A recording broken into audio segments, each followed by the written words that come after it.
Joining us today on the S.B.R. podcast is a former professional and collegiate basketball coach. This guest is the only head coach to win a championship in both the NBA and WNBA. Known for his exciting brand of run and gun basketball, and most recently a published author, I'm proud to welcome Paul Westhead to the show. Paul, how you doing? Thanks, Brian. My pleasure. Yeah, so what have you been up to these days? I know you stopped coaching a little while back. So how have you been occupying your time? Well, in a number of ways. One, I have 11 grandkids, so they vary from age 8 to 28, and they've played multiple sports: football, basketball, lacrosse, swimming, soccer. So I go to their games and events. That's all been kind of shut down now with the COVID. So spend more time home with my wife, Cassie, and I'm driving her crazy, but that's normal. Yeah, well, that sounds good. And recently I saw that you're an author. You just came out with a book. Why don't you talk a little bit about that? And then we can kind of go into your career and just discuss some points there. Okay. Well, as of November 1st, the University of Nebraska Press published my book, The Speed Game. Mm-hmm. And as announced by the very title, it's about my coaching fast break basketball and how I always tried to push the envelope and have my team shoot the ball within 5 seconds of every possession. So if we got the ball 100 times, we were going to shoot 100 times in 5 seconds. Some teams like to run a little bit, like pick and choose fast break. This was nonstop fast break basketball, and sometimes it turned out very good, and many times it didn't, and I got fired. So when it did turn out well, let's reshape that question. Who was the inspiration for this? Was this something that you came up with yourself? When did this really come about? When in your career? Yeah, it kind of evolved. I was coaching LaSalle College in the 70s. I actually was the head coach at LaSalle from 1970 to 1979. Mm-hmm.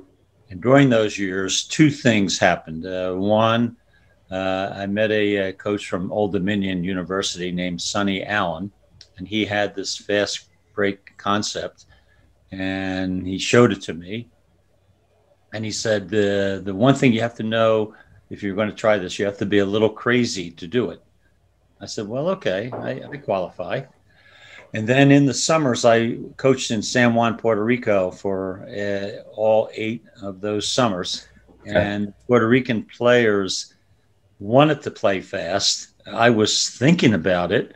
So I put it into practice with my Puerto Rican teams and, experimented. And so when I would come back to LaSalle, I was a much more proficient fast break coach and started to do it at LaSalle with players like Charlie Wise, who was faster than lightning, and Joe Jellybean Bryant, who could do anything he wanted.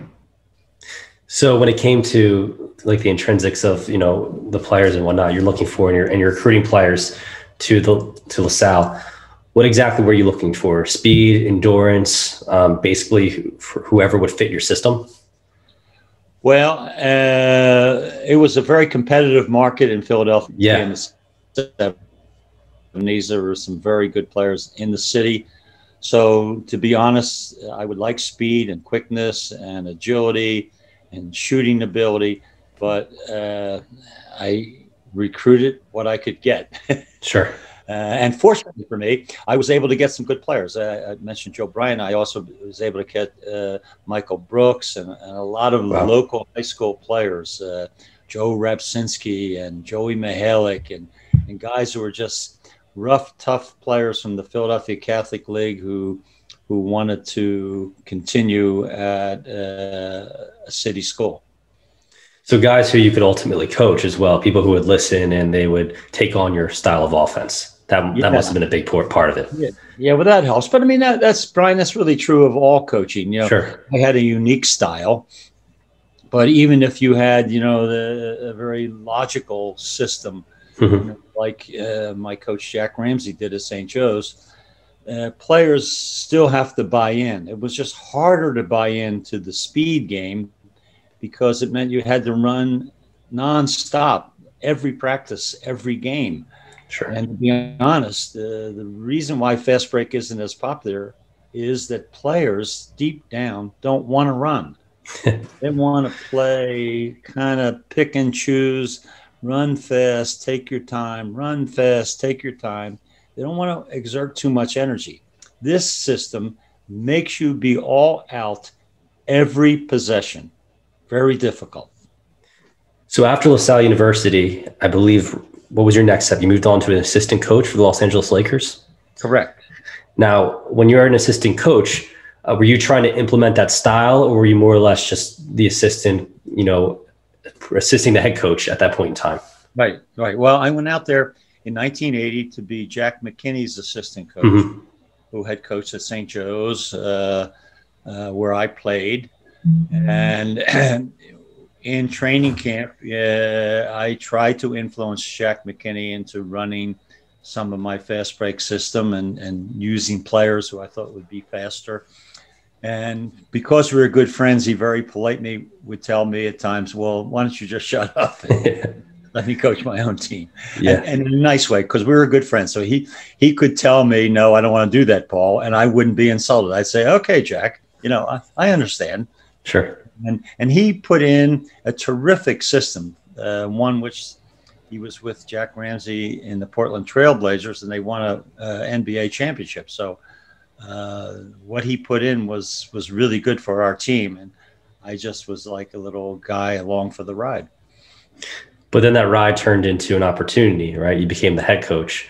And can you talk a little bit about that experience with the Lakers? Obviously capped off with an NBA title in 1980, but. Yeah, Brian. Well, early in the season, I think we were like 10 games into the season. We had a day off, and Coach McKinney called me and said he wanted to come over to my condominium complex and play tennis.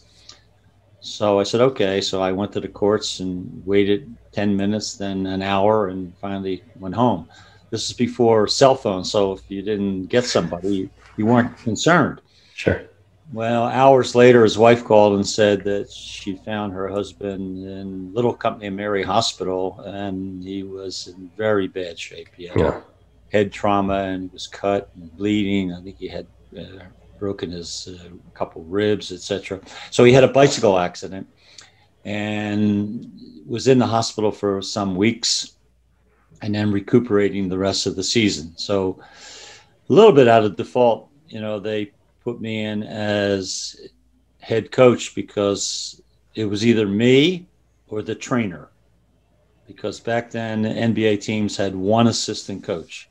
So sure. I was it. So from LaSalle, months later, I'm now the head coach of the Los Angeles Lakers. And as you perhaps remember, where we go through the season and get into the finals and win the championship in Game 6 against the Sixers and Dr. J. Yeah.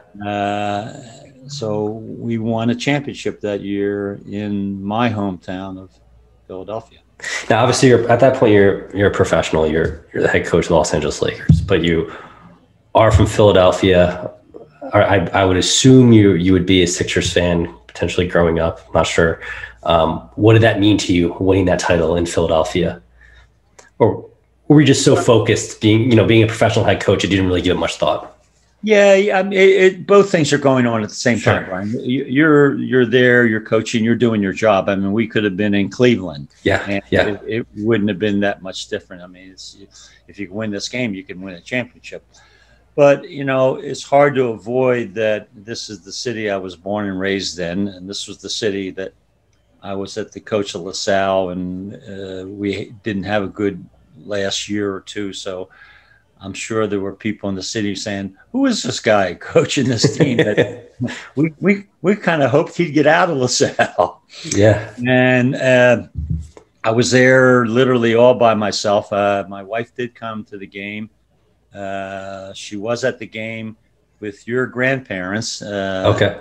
Bill and Patty McDonough. They were two of the friends that we brought in, but everyone else were Sixer fans. So it was us against the world.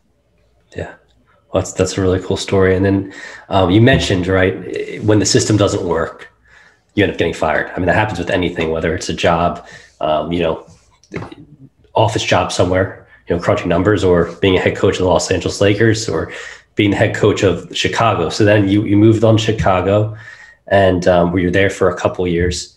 I was there for 1 year, Brian. For only 1 year. Okay. Yeah. Only 1 year. No, I'm only saying that because I got fired from the Lakers. I was devastated by that because, we had won a championship, and I was going to be here forever. I thought I was going to win more championships. Little did I know it took me 27 years to win another championship with the Phoenix Mercury in the Women's Professional League.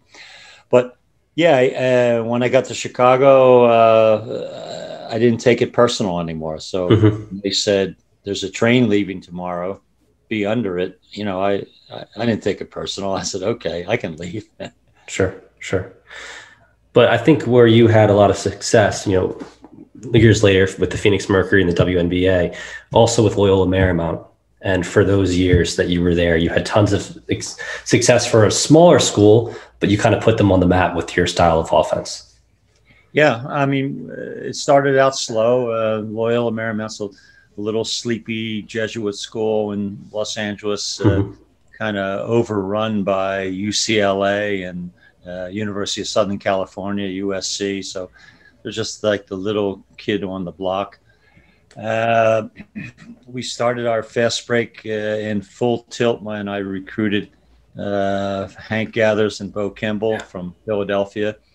And I had a guard, Corey Gaines from UCLA. So they all came together at one, and all of a sudden we're scoring 120 points a game. And we were able to turn that around because these players bought my system. They said, you want us to play fast? We want to play fast, and we'll do whatever it takes. I had 20 teams, and most of the time teams didn't buy that. They said they would, but then they eventually would crumble and back off. Sure. And let's kind of allude to the Philadelphia connection there again, with Hank Gathers and also just with past people in your career. To any listeners, can you guys describe the Philadelphia basketball scene, the Big Five, the Catholic League when it comes to high school, just how competitive it is for anyone listening here? Yeah, well, that was a great time for basketball in the country, and the center of it was Philadelphia. I mean, the Big Five in the 60s and 70s and halfway into the 80s, I think it kind of started spreading in a different direction in the late 80s. Every young boy aspired to play for his high school team in the Catholic League or the public league. And the great goal then was to play for one of the Big Five teams: St. Joe's, Villanova, Temple, LaSalle, Penn.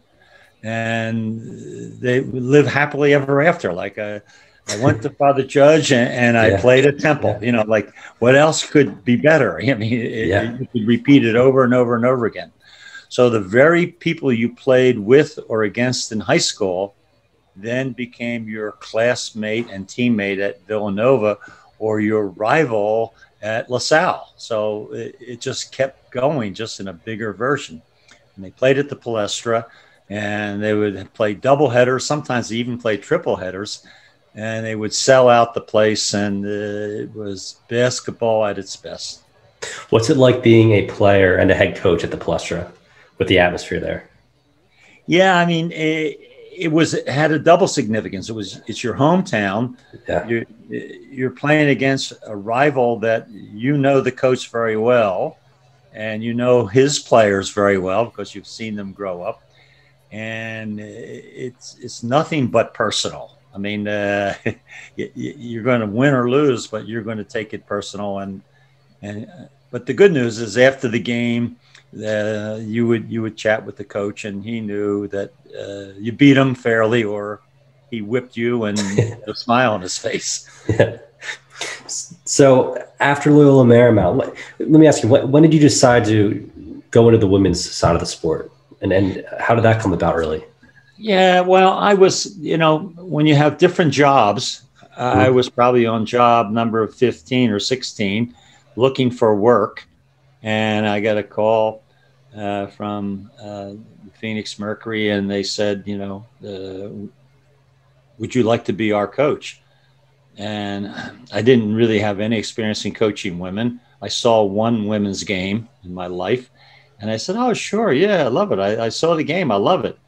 And they hired me. They brought me in, and I fly into Phoenix, and who meets me at the airport but Diana Taurasi, Wow. who was their star player.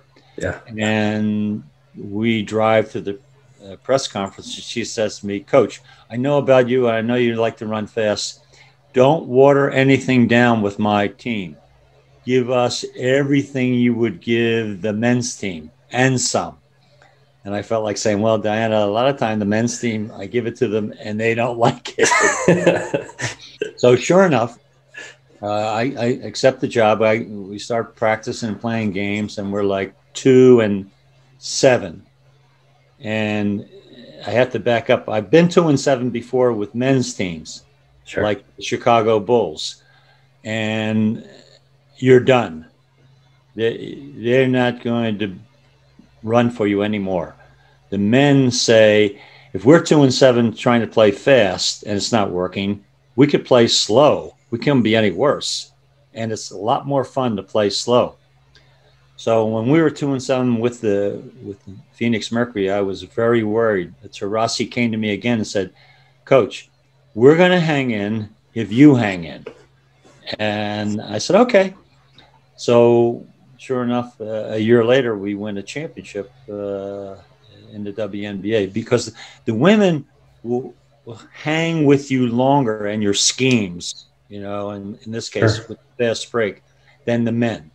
So people often say, "Well, what's the difference?" Well, there isn't much difference. A very good WNBA player like Taurasi is like a very good NBA player like Michael Jordan. And I picked those two names because they probably are the two best players ever in basketball, Jordan and Taurasi. But in order to have very good players, they have to buy your system. And she made sure that our team did. I don't want to get you in trouble here, but would you say that Taurasi is the best player that you ever coached? Or is that a tough question? Well, that is a tough question, because you do know, Brian, that I did coach Kareem Abdul-Jabbar. And Magic Johnson. Yeah, that's very true. Yeah. Dikembe Mutombo, who I love to this day, Dikembe. Sure. And this will date you, but not Philly people. I did have the late and great Ken Durrett at LaSalle. My dad's talked about Ken Durrett. Ken Durrett, yeah. Any list that I make would be in my top 5. So wow. Taurasi and Durrett would be there with Kareem, Magic, and Dikembe Mutombo. What a team that would be. Yeah. And she would not take a back seat to any of that. That is a loaded question, but it's one that I had to ask. So now that's really interesting as far as, the WNBA players kind of buying into the system longer than an NBA team would. How about on the collegiate side, on the women's collegiate side, you also had a chance to coach Oregon, right, for a couple of years. What was that like? Yeah, I really enjoyed. I was there 5 years. I enjoyed coaching the women. It was more relaxed. It was a longer commitment. When you play in the WNBA, it's just 3 months of the summer. Yeah. So it's almost like summer league rather than a full collegiate commitment. I really got along with the players. In fact, my wife always accused me of not being tough enough on them. I don't know. Maybe I was getting soft. We were having a losing season, and I had a good practice one time, and I came home and I said, "Cassie, I think I finally got to the players. I think we understand each other now." And she said, "Paul, this is not a sorority. You're out there to win games." Yeah. So maybe I was too easy on them. I don't know that, but I enjoyed coaching them. We didn't win a lot. If we were 500 in a season, they were happy and I was happy. But ultimately, the university isn't happy. So how'd you sustain such a long career coaching? I mean, over 45 years of coaching, it's pretty remarkable. And I don't know many coaches who have had such a long career, especially coaches who have coached men and women's. Yeah, and Brian, I would say, and especially coaches who have been frequently fired. There's the rub. I mean, you can have a long career. Like, I mean, my wife kept saying to me, why don't you be like Jim Boeheim, like be at that place for 30 years and do normal stuff? And see, I never wanted to do normal stuff. So I always was vulnerable. Sure. But if you didn't have a good season, it's easy to fire someone who looks like his team is doing things that others aren't doing. Exactly. If you don't go the safe route, you could get caught. And it happened to me a lot. So, as I mentioned in my book, The Speed Game, I would get interviewed, and my wife Cassie would say, Paul, now tell him you're going to be normal. Tell him you're just going to run a little bit, defend pretty good, take your time. So they would say to me, so what can we expect from you, Coach Westhead, if we hire you? And I would say, I'm going to knock your socks off. And that's how I would get the job. But to answer the second part of the question, if I didn't knock your socks off, I got fired. Yeah. So it happened over and over again. But there's always somebody out there, Brian, who thinks they want something exciting for their school, their college, their team, and you can deliver that. So because I had that edge, that's why I kept getting hired. You kind of remind me of Chip Kelly in a way, the former, maybe, just as far as the run and gun offense, similar hurry up offense with the Eagles. And right. he's been fired a couple of times and has been moving around, and he's finding his footing. But it's just interesting that, talking about it, I was with Kelly in Oregon too. Exactly. Yeah. And what was he like? My first year there was his first year. Okay. And in fact, the start of his second year, he had me come in August and talk to his team. There was like 90 players on the team in an auditorium about the speed game and fast break, how to play fast and what you have to do and how you have to commit yourself.